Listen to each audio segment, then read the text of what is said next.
अभी अमाइंस के रिएक्शन के अंदर टोटल 8 रिएक्शंस है। इन 8 रिएक्शंस के अंदर से 5 रिएक्शंस है और ये 3 टेस्ट है। 5 रिएक्शन में अमाइन का बेसिक नेचर, अमाइन का अल्काइलेशन, अमाइन का असाइलेशन, हॉफमैन का एलिमिनेशन और सब्स्टिट्यूशन। सो ये 5 रिएक्शंस मेन है और 3 test, distinguishing test, how to distinguish between primary, secondary, tertiary amine, उसके लिए 3 टेस्ट है, जिसमें नाइट्रस एसिड टेस्ट, बाबा हिंजबर्ग का टेस्ट और बाबा हॉफमैन्स का टेस्ट। तो ये 3 टेस्ट और ये 5 reaction. So let's have a look at now these reactions and alright. So amines के रिएक्शंस के अंदर सबसे पहले हम देखेंगे अमाइन का बेसिक नेचर। सो जैसे मैंने पहले भी कह दिया, अमाइन के पास में लोन पेयर होते हैं, इसलिए वो ल्यूइस बेस है और वो H+ एक्सेप्ट भी कर सकते हैं। जैसे ammonia plus HCl will give you ammonium, so H+ accept करा ना, तो इसके लिए अमोनिया एक्सेप्ट H+ एक्सेप्ट करेगा, इसके लिए वो ब्रॉन्स्टेड बेस भी कहला सकते हैं। So you can check out here, RNH2 plus HCl will give you RNH3 plus Cl minus, मतलब अमोनियम सॉल्ट बना। सेम यहाँ पर भी ये NH2 जो इससे H+ ही लेने वाला है, बट क्योंकि ये 2 H+ दे रहा है, इसके लिए हमने 2 अमाइन लिए हैं।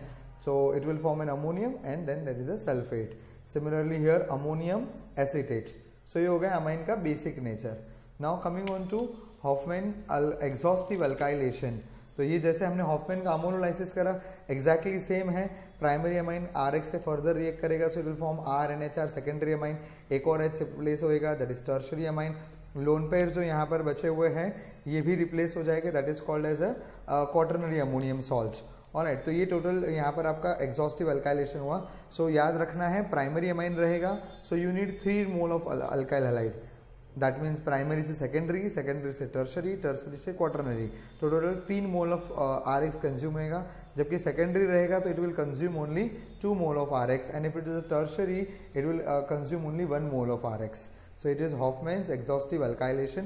Now coming to the next one, that is nothing but acylation of amine. In acylation of amine, जैसे alkylation मतलब क्या होता है, H को रिप्लेस करके अल्काइल लाना, वैसे acylation में क्या करेंगे, H को रिप्लेस करेंगे और असाइल ग्रुप इंट्रोड्यूस होगा।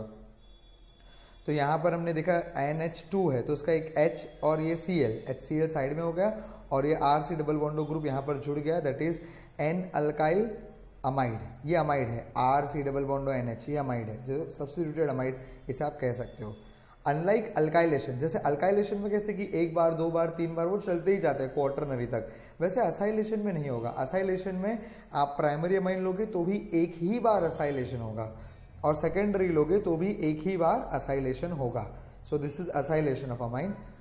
Now coming to the next one, that is Hofmann elimination reaction, very important reaction. Hofmann elimination is exactly opposite of that of Sedzev elimination। जैसे आप जानते हो कि हमने 2-chlorobutyne लिया और उसको अल्कोहलिक KOH से ट्रीट करा, तो ब्यूट-1-इन और ब्यूट-2-इन ये 2 पॉसिबल प्रोडक्ट है और उसमें हम कहते हैं ब्यूट-2-इन बिकम्स मेजर प्रोडक्ट, बराबर है, बिकॉज वो मोर सब्स्टिट्यूटेड है, तो more substituted alkene is major product. ये आपका सेडजेफ रूल है। लेकिन अब हम जो करने जा रहे हैं Hofmann elimination. Hofmann elimination Saytzeff का ऑपोजिट है। यहाँ ब्यूट-2-इन और ब्यूट-1-इन अगर रहा तो ब्यूट-1-इन मेजर प्रोडक्ट बनेगा। Let's see how. For example हम लोग यहाँ पर सबसे पहले एक सिंपल एग्जाम्पल ले लेते हैं, दैट इज इथाइल और ट्राइमिथाइल अमोनियम आयोडाइड लिया है, इसको सिल्वर हाइड्रोक्साइड से ट्रीट करा, तो सबसे पहले आपको अमोनियम हाइड्रोक्साइड मिला और इसे हीट करने पर ये जो OH है वो यहाँ से H नॉक ऑफ करेगा, so what you will get is an alkyne. Alright, so it is also beta elimination. यहाँ से H निकल गया और ये बॉन्ड यहाँ से ब्रेक होके ये टर्शरी अमाइन साइड में हो गया, H और OH का वाटर बन के साइड में हो गया, what you get is an alkene, बराबर है।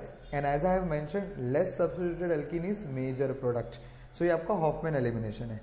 Let's see example where there is a 2 butyl is involve. See यहाँ पर सेकेंड पे अटैचमेंट है, so now there are 2 beta position, CH3 ये भी बीटा कार्बन है और ये भी बीटा कार्बन है। ऑलराइट, सो अल्कीन कहाँ पर बनेगा, इस तरफ बनेगा या इस तरफ बनेगा, सो दोनों पॉसिबिलिटी है, ब्यूट-1-इन भी बन सकता है और ब्यूट-2-इन भी बन सकता है, लेकिन याद रहे मेजर प्रोडक्ट कौन सा है, ब्यूट-1-इन। सो आपका मेजर प्रोडक्ट जो बना है वो है but one ene. Alright, but one ene is major product and not but two ene. Okay, so that is Hofmann elimination. Now coming on to the fourth one, that is ESR. Of course ESR अगर आप कराना चाहते हो तो वो एरोमेटिक रिंग में ही होंगे, सो हम नेचुरली बात कर रहे हैं किसके बारे में, एनिलीन के बारे में। वेरी इंपॉर्टेंट, 3 ही ESR है, ब्रोमिनेशन, नाइट्रेशन देखेंगे और लास्ट में हम लोग सल्फोनेशन देखेंगे। तो तीन ESR हमें यहाँ पर करने हैं। So let's have a look at the first one, that is bromination. अगर आप एनिलीन का ब्रोमिनेशन कराते हो तो जैसे आप जानते हो एनिलीन एक स्ट्रॉन्गेस्ट एक्टिवेटर है, जिसके कारण ब्रोमिनेशन ऑर्थो, पैरा और ऑर्थो तीनों पोजीशन पे होगा। तो सेम जैसे फिनॉल में हमने ब्रोमिनेशन करा था तो 3 बार ब्रोमिनेशन होकर हमें व्हाइट प्रेसिपिटेट मिला था, डिट्टो यहाँ पर भी अगर आप एनिलीन का ब्रोमिनेशन करोगे तो आपको व्हाइट प्रेसिपिटेट मिलेगा, ट्राई ब्रोमो डेरिवेटिव मिलेगा। तो सवाल आता है कि सर अगर हमें एक ही बार ब्रोमिनेशन चाहिए तो क्या करना होगा? तो उसका जो आइडिया है वो ये है कि एनिलीन का हम सबसे पहले एसिटाइलेशन करा देते हैं, जिससे हमें मिल गया एसिट एनिलीड। बच्चों इसका नाम आपको याद रखना है, एक बार सीईटी में सिर्फ इस कंपाउंड का नाम पूछा गया था, तो you have to remember this is acid. Acid माने 2 कार्बन और ये आपका एनिलीन, तो दोनों को कंबाइन करके इनका नाम हो गया एसिड एनिलीड। अगर आप एसिड एनिलीड का ब्रोमिनेशन कराते हो तो आपको para bromo as a major derivative मिलेगा। अब सवाल आता है सर ऐसा क्यों? क्योंकि एसिड ग्रुप आप जानते हो, कार्बोनिल ग्रुप जो है वो एक्टिवेटर है, deactivator? Of course it is deactivator. हालांकि NH एक्टिवेटर है, तो इस एक्टिवेटर के बाजू में जब डीएक्टिवेटर हो जाएगा, माने इसको आप कह सकते हो कि संगत का असर हो गया इसके ऊपर, तो ये डीएक्टिवेटर ग्रुप की संगत की वजह से अब एनिलीन वैसा एक्टिवेटर नहीं रहा कि 3 बार ब्रोमिनेशन हो जाए, तो सिर्फ एक ही बार ब्रोमिनेशन होगा, दैट इज या तो ऑर्थो पे या तो पैरा पे। And as usual para bromo will be major product. अब आप इसको क्या करा दीजिए, आप हाइड्रोलाइज कर दीजिए। अगर आपने हाइड्रोलाइज कर दिया तो ये आपका अमाइड जो है उसमें ये वाला 2 कार्बन का एसिड बन के वो साइड हो जाएगा और आपको मिलेगा क्या, एनिलीन, बराबर। So now we get a para bromo aniline as a major product. So आपको पहले ब्रोमिनेशन कराने पर ट्राई ब्रोमो मिल रहा था, लेकिन अब आपको सिर्फ एक ही ब्रोमो मिला। उसके लिए आपको क्या करना पड़ा? पहले आपको एनिलीन ग्रुप को प्रोटेक्ट करना पड़ा और फिर उसे आपने डी प्रोटेक्ट करा। Alright, let's check nitration now. Nitration में भी कुछ ऐसा ही हो रहा है। अगर आप एनिलीन का नाइट्रेशन कराएंगे तो आपको ऑर्थो और पैरा पर नाइट्रो कंपाउंड मिलेगा। ये तो ऑब्वियस था क्योंकि एनिलीन ऑर्थो पैरा डायरेक्टर है, but very important point to be noted, apart from ortho and para you also get meta nitroaniline as one of the product.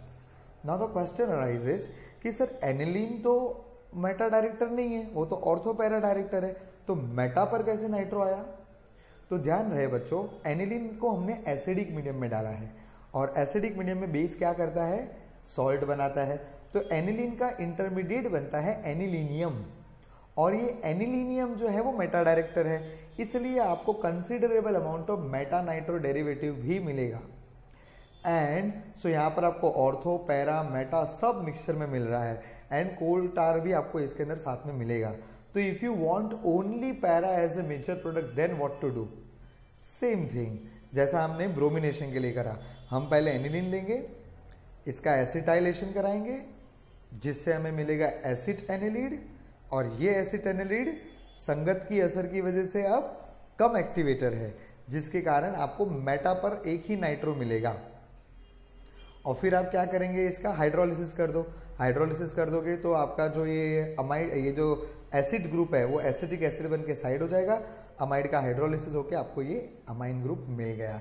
सो आपको para nitro aniline as a major product मिलेगा। Alright, so bromination हो गया, nitration हो गया। Now we are coming on to sulphonation. So sulphonation के लिए हम लोग क्या यूज करते हैं, either you can use oleum और you can use concentrated sulphuric acid. Naturally amines are basic, and इसलिए उसका जब हम सल्फोनेशन कराएंगे तो सल्फोनिल ग्रुप ऑर्थो या पैरा पर जाने की वजह उसके बेस के साथ में रिएक्ट करेगा और it will form a salt, anilinium hydrogen sulphate. But इस एनिलीनियम हाइड्रोजन सल्फेट को अगर आप 453 to 473 केल्विन तक अगर गर्म करते हैं तो ये जो ग्रुप है आपका ऑर्थो और पैरा पर माइग्रेट हो जाएगा और हायर टेम्परेचर पे पैरा पे आपको मेजर प्रोडक्ट मिलेगा। This is called as benzene sulphonic acid, और ये आपका अमाइन। तो कुल मिला के इसको हम कहेंगे सल्फ एनिलिक एसिड। ऑलराइट, सो आपको ये प्रोडक्ट मिल गया। बच्चों सल्फोनिलिक एसिड के बारे में एक बहुत ही बढ़िया पॉइंट है जो आपको ध्यान में रखना है, और वो है इसके अंदर बेस ग्रुप भी है और एसिड ग्रुप भी है। एसिड अपना H+ लूज करेगा, बेस इस H+ को एक्सेप्ट करेगा, जिससे यहाँ पर हो जाएगा NH3+ और ये हो जाएगा SO3-। ऐसे जो आयन होते हैं डाइपोलर आयन, जिसमें पॉजिटिव और नेगेटिव दोनों एक ही कंपाउंड के अंदर रहते हैं, तो उसे हम कहते हैं ज्विटर आयन। क्या कहेंगे बच्चों? Zwitter ion. तो ये हो गए इसके 5 रिएक्शंस। तो अमाइन के 5 रिएक्शंस हो गए। अब हम बात करेंगे 3 टेस्ट्स के बारे में। टेस्ट के बारे में बात करने से पहले क्विकली एक रिकैप ले लेते हैं 5 रिएक्शन का। पहला था अमाइन का बेसिक नेचर, वो लोन पेयर की वजह से है। फिर अल्काइलेशन, देन असाइलेशन, असाइलेशन के बाद में हॉफमैन एलिमिनेशन, एंड देन हमने करे ESR। ESR में कितने ESR करे बच्चों? हमने 3 ESR करे, ब्रोमिनेशन, नाइट्रेशन और sulphonation. So let's now talk about 3 important tests. Nitrous acid test,